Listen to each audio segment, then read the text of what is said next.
पाणी म्हटलं की जीवन आठवतं सर्वांना। तर मित्रांनो, आम्ही कोणताही वन्यजीव असू द्या, त्यांना पकडल्यानंतर जंगलात सोडण्यापूर्वी त्यांना आम्ही एकदा पाणी पाजतो, किंवा जर असं एखाद्या ठिकाणी पाण्याचा परिसर असेल तर त्या परिसरात आम्ही सोडून देतो।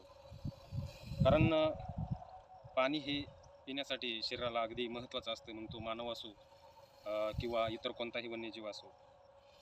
तर चला मित्रांनो, आता आपण याला या निसर्गरम्य वातावरणात सोडूया।